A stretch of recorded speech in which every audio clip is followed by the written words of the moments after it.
تیسرا سبق کلمہ تمجید، سبحان اللہ والحمد للہ ولا الہ الا اللہ واللہ اکبر ولا حول ولا قوة الا باللہ العلی العظیم۔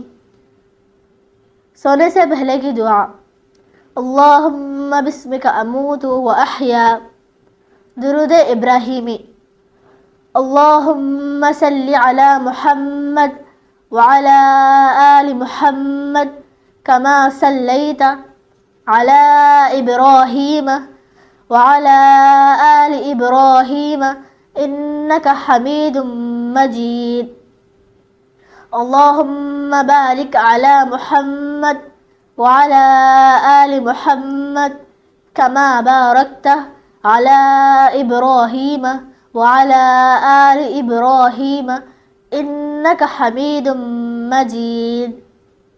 سورۃ القریش۔ اعوذ باللہ من الشیطان الرجیم، بسم اللہ الرحمن الرحیم۔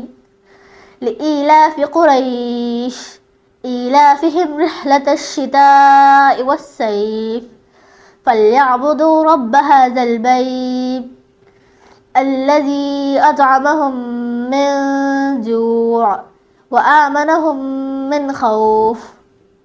غسل کی سنتیں۔ نمبر 1، دونوں ہاتھ گٹوں تک دھونا۔ نمبر 2، ناپاکی دور کرنے کی نیت کرنا۔ نمبر 3، بدن پر جس جگہ نجاست لگی ہو اسے دھونا۔ نمبر 4، وضو کرنا۔ نمبر 5، تمام بدن پر 3 بار پانی بہانا۔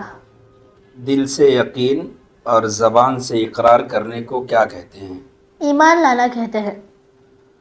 جو لوگ خدا تعالیٰ کے سوا اور چیزوں کی پوجا کرتے ہیں انہیں کیا کہتے ہیں؟ ایسے لوگوں کو ملحد اور مشرک کہتے ہیں۔ مشرک بخشے جائیں گے یا نہیں؟ مشرکوں کی بخشش نہیں ہوگی، وہ ہمیشہ عذاب میں رہیں گے۔ کیا اللہ تعالیٰ ہماری باتیں جانتے ہیں؟ اللہ تعالیٰ ہر بات کو جانتے ہیں، کوئی چیز ان سے چھپی ہوئی نہیں۔ ہم سب کس کے محتاج ہیں؟ ہم سب اللہ تعالیٰ کے محتاج ہیں، وہ کسی کا محتاج نہیں۔